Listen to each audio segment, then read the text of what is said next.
Stáva sa vám to často? Sedíte na brehu, pozeráte na špičku udice, zrazu príde brutálny záber.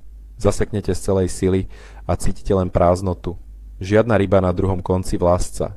Možno si smutne poviete, že ryba bola jednoducho prefíkaná a stiahla vám nástrahu. Ale čo ak vám poviem, že ryba v tom bola úplne nevinne a vinu nesiete len a len vy? Dnes sa pozrieme na tému, ktorá mnohým z vás možno poriadne zdvihne tlak. Je totiž veľmi pravdepodobné, že veľkosť vášho háčika je ten jediný skutočný dôvod, prečo máte tzv. Prázdne zábery. Sľubujem vám, že po pozretí tohto videa sa na svoju krabičku s bižutériou pozriete úplne inak a začnete veci robiť odlišne. Zabudnite na chvíľu na staré pravidlá, ktoré vás učil váš dedo. Povedzte mi rovno do komentárov, zvaľovali ste niekedy stratu ryby na to, že vám to jednoducho iba oďobkala malá belička? Poďme spoločne zistiť, kde je vlastne pravda. Prečo je vlastne táto téma taká nesmierne dôležitá pre každého jedného rybára na brehu? Nuž, zoberte si úplne bežnú každodennú situáciu. Prídete do obchodu, kúpite si to najlepšie a najdrahšie krmivo, vyberiete moderné nástrahy a potom nakoniec z vašej precíznej montáže uviažete hák, na ktorý by sa dal bez problémov chytiť aj menší žralok. Medzi nami rybármi totiž už dlhé desiatky rokov koluje jeden obrovský a veľmi škodlivý mýtus. Hovorí sa, že veľká ryba automaticky potrebuje veľký háčik, preto mnohí z nás robia celé roky stále tú istú, dookola sa opakujúcu chybu. Prichádzame k našim obľúbeným vodám s veľkým očakávaním trofejného úlovku a preventívne tam dávame obrovské kusy železa. Bojíme sa, že ak použijeme niečo menšie a jemnejšie, ryba sa nám jednoducho vyreže, hák sa narovná alebo jej to vypadne z papule počas zdolávania. Tento hlboko zakorenený strach nás núti ignorovať to, ako sa ryby reálne krmia a ako v skutočnosti prijímajú potravu. Výsledkom je potom obrovská frustrácia na brehu, kedy máme síce veľa potiahnutí, ale minimum zdolaných rýb. Predstavte si úplne jasne, ako to tam dolu pod vodnou hladinou vlastne vyzerá. Keď ryba pristúpi k vašej nástrahe, nefunguje to tak, ako keď napríklad pes chmatne po kosti. Ryby nemajú ruky, ktorými by si jedlo chytili a vložili do úst. Väčšina našich cieľových rýb, ako sú napríklad kapry, pleskáče alebo liene, potravu jednoducho nasáva zo dna. Vytvoria silný potlak a nasajú prúd vody aj s vašou guľôčkou alebo kukuricou. A práve tu nastáva ten obrovský kritický moment, ktorý rozhoduje o vašom úspechu alebo o úplnom zlyhaní. Ak je váš háčik príliš veľký a zbytočne ťažký, tento nasávací efekt jednoducho nefunguje tak, ako by teoreticky mal. Ryba nasaje nástrahu, ale ťažké železo zostane buď ležať na dne, alebo sa dostane len na úplný okraj pisku. Nasleduje rýchle pichnutie, ryba sa okamžite zlakne, prudko potrasie hlavou a vy na brehu vidíte len prudké trhnutie špičkou udice. Zaseknete do prázdna. Keby ste v tej chvíli mali na vlasovom prívese o niečo menší a ľahší model, hrot by vletel hlboko do tlamy a dokonale by sa zapichol do pevnej spodnej pery. Pochopenie tejto fyziky je pre vás absolútnym základom. Teraz sa poďme zamyslieť nad vizuálnou stránkou celej vašej koncovej montáže. Voda, v ktorej lovíme, býva často veľmi čistá, najmä v skorých jarných alebo neskorých jesenných mesiacoch. Veľký háčik znamená obrovskú masu materiálu, ktorá sa vo vode odráža, leskne a pôsobí maximálne neprirodzene. Predstavte si, že by vám niekto naservíroval vaše obľúbené jedlo, ale zapichol by doň hrubý železný drôt. Asi by ste si dvakrát rozmysleli, či si do toho zahryznete. Presne takto uvažujú aj staré a mimoriadne opatrné ryby, ktoré už majú svoje skúsenosti s rybármi. Priblížia sa ku krmnému miestu, vidia tam krásnu kôpku krmiva, ale uprostred toho všetkého trčí obrovský hrubý kus drôtu. Ryba možno začne potravu z kraja opatrne ochutnávať, vy vidíte na špičke jemné pohyby, ale hlavné sústo s obrovským hákom úplne odignoruje. Nakoniec to celé skončí tak, že ryba odpláva preč a vy si opäť raz poviete, že dnes jednoducho ryby neberú. Pravda je však taká, že ryba chcela žrať, ale vy ste ju svojou neohrabanou a príliš nápadnou prezentáciou zbytočne vyplašili. Ďalším nesmierne dôležitým faktorom je samotná váha materiálu. Mnoho rybárov si vôbec neuvedomuje, ako drasticky sa mení hmotnosť háčika, keď prejdeme len o dve veľkosti nahor. Váha obrovského háku pôsobí ako ťažká kotva, ktorá vašu nástrahu doslova priklincuje ku dnu. Ak používate vyvážené nástrahy, tzv. Waftersky alebo plávajúce boilies, veľký hák úplne zničí ich zamýšľanú mechaniku. Predstavte si, že ryba pláva nad krmným miestom a jemne víri vodu svojimi plútvami. Prirodzená potrava na dne sa jemne vznáša a hýbe. Vaša nástraha by sa mala správať úplne rovnako. Ak ju však drží pri dne neprimerane ťažký kus kovu, zostane ležať úplne bez pohnutia ako nejaký kameň. Keď sa k nej ryba priblíži a pokúsi sa ju nasať, nástraha sa kvôli tej váhe nedostane dostatočne hlboko do tlamy. Nasleduje ten istý frustrujúci scenár, ktorý poznáme všetci. Slabé potiahnutie, prázdny zásek a nepekné slová z úst rybára. Jemnejšia voľba by túto nástrahu urobila v očiach ryby oveľa prirodzenejšou a dôveryhodnejšou. Určite ste už stokrát počuli to slávne rybárske porekadlo, ktoré hovorí, že veľká nástraha a veľký hák znamenajú automaticky veľkú rybu. Tento mýtus sa odovzdáva z generácie na generáciu a je na čase ho definitívne zlomiť. Mnohí rybári si myslia, že ak na háčik napichnú 5 zrn kukurice alebo 2 obrovské guľôčky boilies, musia logicky použiť hák obrovských rozmerov, aby hrot vôbec trčal von. Problém je v tom, že takáto obrovská a ťažká guča na konci vášho vlasca je pre rybu mimoriadne ťažko nasateľná. Je to ako snažiť sa zhltnúť celé jablko na jedno sústo. Namiesto toho, aby ryba nástrahu sebavedomo zobrala, bude ju len nervózne oďobkávať, štuchať do nej nosom a snažiť sa z nej kúsok odtrhnúť. Na brehu sa to prejaví ako séria rýchlych, nervóznych pípnutí hlásiča, po ktorých nasleduje buď ticho, alebo váš prázdny zásek.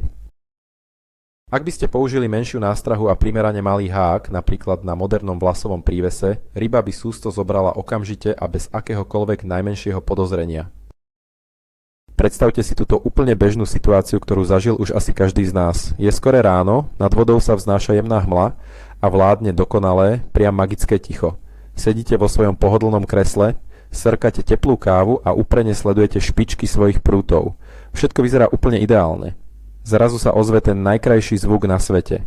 Váš hlásič začne šialene pípať, cievka sa divoko pretáča a vlasec zmizne vo vode. Vyskočíte z kresla, chytíte prúd do rúk a s plnou istotou a silou zaseknete.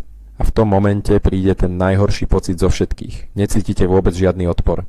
Vaša montáž letí z vody von a vy len neveriacky pozeráte na prázdny hrot. V hlave sa vám začnú víriť myšlienky.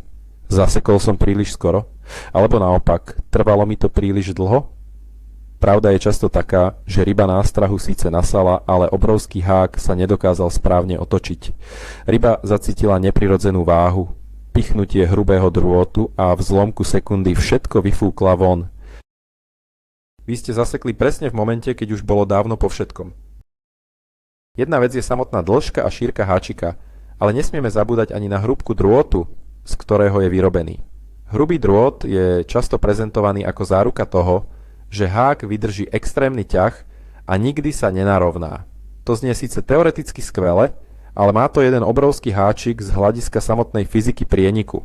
Predstavte si, že sa snažíte prepichnúť tvrdý kartón hrubým klincom a potom to isté skúsite s tenkou, ostrou ihlou. Čo pôjde ľahšie? Presne tento istý fyzikálny princíp platí aj pri prenikaní hrotu do rybej tlamy. Hrubý a masívny drôt vyžaduje obrovskú silu na to, aby prenikol cez pevnú chrupavku v pisku. Ak používate jemnejší prúd alebo silón s väčšou prieťažnosťou, jednoducho nedokážete pri záseku vyvinúť takú obrovskú silu, aby sa hrubý hrot dostatočne hlboko zapichol.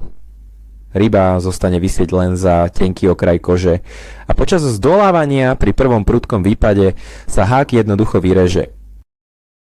Opäť zažívate ten hrozný pocit prázdnej udice a ďalšia krásna ryba je nenávratne preč. Keď sa už bavíme o prieniku do tkaniva, menšie háčiky majú v tomto ohľade jednu absolútne nepopierateľnú a obrovskú výhodu. Majú podstatne menšiu plochu hrotu a vďaka tomu prenikajú do rybej tlamy oveľa rýchlejšie a s oveľa menším odporom. Keď ryba nasaje vašu nástrahu a následne sa pokusí odplávať, už len samotná váha vášho olova na dne postačuje na to, aby sa tenký malý háčik spoľahlivo a hlboko zapichol. Tento samosekávací efekt je základom modernej kaprariny a lovu na feeder. Ak však máte nasadený obrovský ťažký model, váha olova jednoducho nestačí na prekonanie odporu hrubého hrotu. Hák sa len klže po povrchu tlamy. Možno ju trochu poškriabe, ale nezapichne sa pevne. Ryba pocíti diskomfort a začne potriasať hlavou. Práve vtedy vidíte na brehu tie typické trhavé pohyby, špičky udice, ktoré nikam nevedú. Keby ste tam v tej istej chvíli mali niečo jemnejšie, hák by už dávno sedel bezpečne zapichnutý v spodnej pere a vy by ste bez akýchkoľvek problémov začali plynulo zdolávať svoj úlovok. Veľkým problémom pri použití masívnych rozmerov je aj spôsob, akým ryby reagujú na cudzie predmety v papuli. Kapor alebo pleskáč má vo svojej tlame množstvo mimoriadne citlivých receptorov. Sú zvyknuté rozpoznávať rôzne textúry potravy a oddeliť jedlé časti od kamienkov a vetvičiek, ktoré náhodne nasajú z bahnitého dna. Ako náhle ryba identifikuje niečo tvrdé, neforemné a ťažké, okamžite aktivuje svoj obranný mechanizmus. Jej inštinkt jej velí cudzí predmet prudko a bez váhania vyfúknuť. A verte mi, že to dokážu urobiť neuveriteľne rýchlo. Za zlomok jedinej sekundy. Ak je váš hák obrovský, ryba ho odhalí prakticky okamžite, len čo sa dotkne jej pier. Ešte predtým, ako sa vlasec vôbec stihne napnúť a preniesť signál na váš elektronický hlásič, nástraha je už dávno vyfúknutá von. Vy o tomto procese ani len netušíte, pretože na brehu vládne absolútne ticho. Menší, ľahší model ryba nedokáže tak ľahko rozpoznať. Zoberie ho s oveľa väčšou dôverou a nevypluje ho v panike skôr, než sa stihne bezpečne zapichnúť. Ďalším kameňom úrazu, ktorý spôsobuje nekonečné množstvo stratených rýb, je neprimeraný pomer medzi veľkosťou vašej nástrahy a veľkosťou háčika. Ak chytáte napríklad na jednu malú zrnku kukurice, ale pod ňou vám visí kus železa, ktorý pripomína lodnú kotvu, úplne tým zničíte celú prirodzenú mechaniku. Nástraha nedokáže hák zdvihnúť, nedokáže ho zamaskovať a hák ju navyše svojou váhou neprirodzene sťahuje do strany.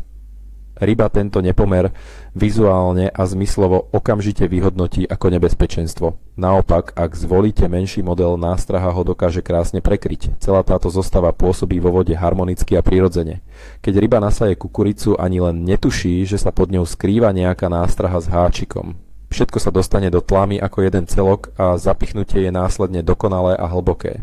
Preto by ste vždy mali ladiť veľkosť háčika k veľkosti nástrahy a nie k veľkosti ryby, ktorú práve túžite v ten deň uloviť. Toto je zlaté pravidlo, ktoré vám zachráni množstvo nervov. Možno si teraz v duchu hovoríte, že ak použijete malý háčik, obrovský kapor ho svojou hrubou silou jednoducho rozohne alebo úplne zlomí.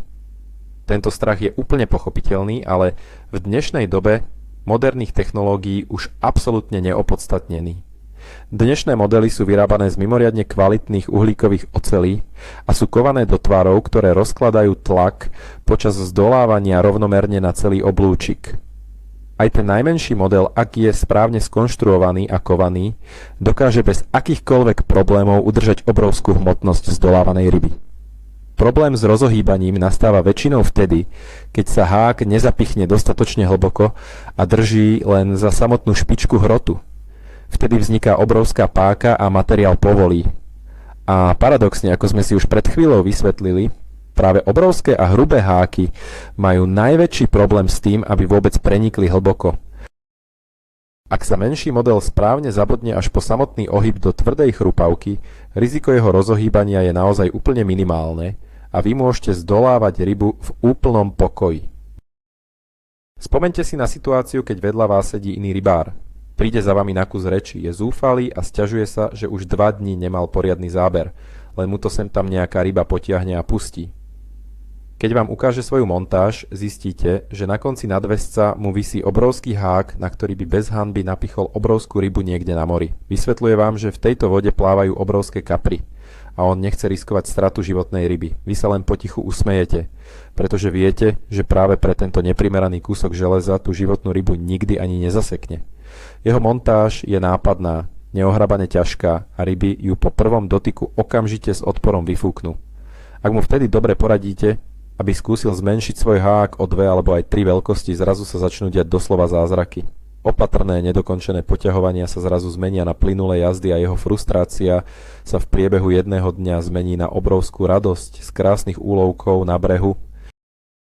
Stačí len prekonať ten prvotný iracionálny strach. Nemôžeme ignorovať ani vplyv teploty vody na správanie rýb a výber správneho vybavenia. V studenej vode, na jeseň alebo skoro na jar sú ryby mimoriadne letargické. Ich metabolizmus je výrazne spomalený a krmia sa veľmi opatrne, takmer bez energie. Nenasávajú potravu takou silou ako uprostred horúceho leta. V takýchto náročných podmienkach je použitie veľkého a ťažkého háčika doslova rybárskou samovraždou. Ryba nemá dostatok fyzickej sily na to, aby tú ťažkú kotvu z dna nasala. Len jemne posunie nástrahu po dne. Vy vidíte slabé zachvenie špičky a záber sa jednoducho nekoná. Ako náhle však prejdete na extrémne jemnú prezentáciu s menším a ľahším modelom, aj tento slabý polovičný podtlak studenej ryby postačuje na to, aby hrot bezpečne vletel do jej tlamy. Práve v chladných mesiacoch sa naplno ukazuje ten priepastný rozdiel medzi rybárom, ktorý stále lipne na svojich starých zvykoch, a rybárom, ktorý dokáže svoje myslenie a vybavenie prispôsobiť reálnym, aktuálnym podmienkam. Dnešné vodné plochy sú pod obrovským rybárskym tlakom. Tisíce rybárov, tisíce nahodení a nekonečné množstvo hluku. Ryby na týchto vodách sú už nesmierne inteligentné a opatrné. Majú svoje vlastné spôsoby, ako otestovať, či je potrava na dne bezpečná. Často k nástrahe len priplávajú. Jemne do nej strčia plutvou alebo do nej fúknú prúd vody s tlami. Sledujú, ako sa to celé správa. Ak sa vaša nástraha kvôli obrovskému háku pohybuje ťažkopádne a neprirodzene sa stáča, inteligentná ryba okamžite spozornie a odpláva preč k bezpečnejšej strave. Menší háčik umožňuje nástrahe správať sa vo vode maximálne prirodzene. Pri každom zvírení vody sa nástraha správa presne tak, ako voľne pohodené krmenie v okolí. Ryba tak stráca akékoľvek podozrenie a bez váhania nasaje váš oklamaný pokrm. Ak ignorujete správanie skúsených rýb a myslíte si, že ich prekabátite hrubou silou, budete si z vôd pod vysokým tlakom odnášať len obrovské sklamania. Zoberme si pod lupu obľúbený vlasový príves. Mechanika tohto systému je založená na tom, že ryba nasaje voľnú nástrahu a háčik nasleduje hneď za ňou. Ako náhle ryba zistí zradu a chce nástrahu vyfúknuť, hák sa musí vo vnútri tlamy rýchlo otočiť a zachytiť sa o spodnú peru. Aby tento obrad prebehol bleskovo a úspešne, hák nesmie byť príliš dlhý a neohrabané ťažký. Veľké a dlhé modely majú veľký problém s týmto bleskovým otočením. Často sa zasekávajú vo vnútri papule krížom, narazia na tvrdé kosti na podnebí alebo bokoch, nezapichnú sa a ryba ich jednoducho vyfúkne spolu s nástrahou. Kratší, šikovný a hlavne primerane veľký model sa otočí presne tam, kde to potrebujete. Doslova za zlomok sekundy. Jeho rotácia je plynulá a agresívna. Tým pádom ryba nemá absolútne žiadnu šancu sa ho zbaviť bez toho, aby sa poriadne a hlboko nezapichla do mäkkého tkaniva vo svojej tlame. Správna mechanika montáže je polovica vášho vytúženého úspechu. Často diskutovanou témou je aj samotný tvar vášho háčika. Široký oblúčik, predĺžené ramienko alebo zahnutý hrot, to všetko má svoj špecifický význam. Problém nastáva vtedy, keď sa nevýhody určitého tvaru znásobia použitím obrovskej veľkosti. Napríklad model s mimoriadne širokým oblúčikom a rovným hrotom má fantastické penetračné vlastnosti. Ale ak je zbytočne obrovský, vo vode pôsobí ako rozkročená brána, ktorá rybu len plaší a bráni plynulému nasatiu do tlamy. Pri menších veľkostiach sa tento tvarový prvok správa oveľa nenápadnejšie a funguje neuveriteľne efektívne. Veľké háky často neumožňujú použiť zmršťovaciu hadičku na vylepšenie rotácie, pretože už sami o sebe sú príliš dlhé a predĺžovať ich by znamenalo vytvoriť koncovú montáž, ktorá sa rybe ani len nezmestí do papule. Pri jemnejších modeloch máte oveľa viac priestoru na kreatívne úpravy vašich nadväzcov, aby ste ich prispôsobili do úplnej dokonalosti pre danú špecifickú situáciu pri vode. Mnohí rybári trpia silným psychologickým blokom, ktorý im jednoducho nedovolí zaviazať si nič jemnejšie. Ten pocit neistoty je neuveriteľne silný. Poznám to naozaj veľmi dobre zo svojich vlastných začiatkov. Najlepším spôsobom, ako túto vnútornú bariéru prekonať, je robiť to postupne, pekne krok za krokom. Ak štandardne chytáte napríklad na veľkosť s číslom 2, nezmenšujte ju hneď drasticky. Skúste najprv veľkosť 4. Keď zistíte, že máte odrazu podstatne viac záberov a že ryby bez problémov zdolávate, vaša dôvera vo vlastnú výbavu výrazne stúpne. Pri ďalšej výprave skúste ísť ešte o jeden krok nižšie a vyskúšajte veľkosť 6. Budete doslova šokovaní, o koľko viac akcie pri vode zažijete a ako pevne budú háčiky sedieť v rybých tlamách. Je to proces postupného učenia sa a budovania dôvery v moderné rybárske postupy, ktoré posunú vašu úspešnosť na úplne iný level.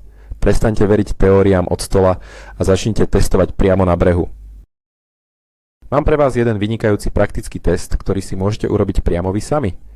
Keď prídete najbližšie k vode a pripravíte si svoju koncovú udicu s veľkým a ťažkým hákom, nehoďte ju hneď ďaleko od brehu. Namiesto toho ju len jemne spustite do čistej a plytkej vody priamo pod vaše nohy. Klaknite si a pozorne sledujte, ako sa vaša nástraha správa. Skúste rukou jemne zavíriť vodu okolo nej, presne tak, ako by to svojimi plutvami urobila plávajúca ryba. Uvidíte, ako ťažko a neprirodzene sa celé to železo zdvíha z bahnitého dna. Potom ten hák odstrihnite a uviažte tam model, ktorý je o 2 až 3 veľkosti menší a o niečo ľahší. Urobte úplne ten istý test znovu a garantujem vám, že ten rozdiel uvidíte okamžite na vlastné oči. Nástraha ožije, bude vo vode poskakovať oveľa prirodzenejšie a hák bude ticho ležať bez toho, aby obmedzoval jej pohyb. Tento jednoduchý vizuálny dôkaz vám pomôže lepšie pochopiť túto dôležitú problematiku. Zabudnúť nemôžeme ani na tému protihrotov a tzv. Mikroprotihrotov. Mnohé veľké modely majú z výroby obrovské protihroty, ktoré pripomínajú šípy z praveku. Tento obrovský kus kovu na špičke nielenže extrémne sťažuje samotné zapichnutie hrotu do pevnej kosti, ale navyše rybe spôsobuje počas dolávania obrovské devastačné zranenia. Pri každom prudkom trhnutí sa obrovský protihrot doslova presekáva cez tkanivo a rozširuje ranu. Výsledkom je, že hák vo vzniknutej obrovskej diere nedrží pevne, klže sa a nakoniec sa uvoľní. Menšie háčiky často disponujú len decentnými mikroprotihrotmi, ktoré zabezpečia bezpečné držanie bez toho, aby ničili rybiu papulu. Zapichnutie je oveľa rýchlejšie, čistejšie a po vybratí z tlamy zostane len malá dierka, ktorá sa veľmi rýchlo zahojí. Chráňme naše úlovky a zároveň si týmto šetrnejším prístupom radikálne zvýšme šancu na úspešné privedenie ryby až do nášho podberáka. Možno sa teraz ozvú hlasy, že ak zmenším hák, okamžite ma začne otravovať drobná a nežiaduca ryba, napríklad obrovské krdle hladných pleskáčov alebo hrubé plotice. To je však len ďalší z mnohých veľmi rozšírených mýtov, ktoré na brehu počúvame. Akákoľvek malá ryba dokáže bez najmenších problémov nasávať vašu nástrahu a snažiť sa ju rozbiť, bez ohľadu na to, či tam máte kúsok drôtu alebo lodnú kotvu. Veľký hák vás pred malými rybami jednoducho neochráni. Dokonca, malý pleskáč sa vám často dokáže zaseknúť aj na ten najväčší hák, pričom si ho zasekne zvonku do tváre. Selekciu veľkosti rýb, ktoré chcete loviť, docielite primárne pomocou veľkosti a tvrdosti vašej nástrahy a taktiež predĺžením samotného vlasového prívesu, aby sa háčik nedostal do malej papule. Zbytočne obrovský hák v tejto problematike vôbec nerieši váš problém, iba vám vytvára nové a ešte oveľa horšie komplikácie pre lov tých vytúžených veľkých jedincov. Na záver tejto obsiahlej hlavnej časti by som rád zdôraznil, že aj ten najdokonalejší a najmenší hák vám bude úplne zbytočný, ak nebude 100% ostrý. Zistíte, že pri jemnejších prezentáciách je ostrosť absolútnym kľúčom k vášmu vysnívanému úspechu. Hrot by sa mal pri najmenšom dotyku okamžite priliepať k pokožke na vašom prste. Ak sa hrot šmíka a nedrží, okamžite ho bez milosti vyhoďte do koša. A to bez ohľadu na to, koľko stál. Mierne tupý, ale jemný hák je stále v mnohých prípadoch lepší ako úplne tupý a obrovský hák, ale ani jedna možnosť nie je ideálna pre 100% úspešnosť. Pravidelne svoje ostrie pri vode kontrolujte. Stačí jeden nešťastný náraz o kameň na dne a vaše šance klesajú k bodu mrazu. Teraz, keď už plne chápete dôležitosť správnych rozmerov, hrúbky materiálu a celkovej mechaniky pod vodou, máte vo svojich rukách silnú zbraň na to, aby ste sa definitívne rozlúčili s prázdnymi zábermi a frustráciou. Tak si to poďme všetko pekne a zrozumiteľne zhrnúť na úplný záver. Ten najväčší a najviac prelomový moment pre každého rybára prichádza vtedy, keď si konečne uvedomíte, že menej je v modernej rybačke naozaj oveľa viac. Keď sa konečne zbavíte toho hlboko zakoreneného strachu, z toho, že jemný háčik veľkú rybu nikdy neudrží, otvoria sa vám pri vode úplne nové obzory. Odrazu na vlastné oči zistíte, že tie tzv. Opatrné a prázdne poťahovania neboli vôbec o tom, že by ryba nebola hladná alebo by nespolupracovala. Boli jednoznačne o tom, že vaša koncová montáž bola jednoducho príliš nápadná, neprirodzená a zbytočne neohrabané ťažká. Obyčajné zmenšenie veľkosti vášho železa zmení váš prístup k lovu úplne od základov, pretože vám táto malá zmena prinesie podstatne viac istých záberov, oveľa pevnejšie držanie ryby počas náročného zdolávania a predovšetkým oveľa menej frustrácie na brehu. Zrazu začnete úspešne ťahať z vody ryby aj v dňoch, keď všetci ostatní naokolo len bezradne sedia v kreslách a sťažujú sa na prudkú zmenu atmosférického tlaku alebo na zlé fázy mesiaca. Veľmi pekne vám všetkým ďakujem za to, že ste si našli čas a pozreli si toto video až do samého konca. Ak vám tieto naše úprimné informácie dávali zmysel a chcete naďalej sledovať viac takýchto reálnych a praktických rybárskych tipov z praxe, určite nezabudnite okamžite kliknúť na tlačidlo odberu. Dajte tomuto videu palec hore, pretože to neuveriteľne pomáha nášmu rybárskemu kanálu rásť a tvoriť ďalší obsah. A hlavne, nezabudnite mi napísať dole do komentárov odpoveď na jednu veľmi dôležitú otázku pre dnešnú diskusiu. Akú úplne najmenšiu veľkosť háčika ste na svojej udici kedy vo svojom živote úspešne použili a akú najväčšiu rybu sa vám na tento drobný model podarilo zdolať? Veľmi sa teším na to, že si prečítam vaše skvelé príbehy. Nech sa vám pri vode vždy darí a Petrov zdar.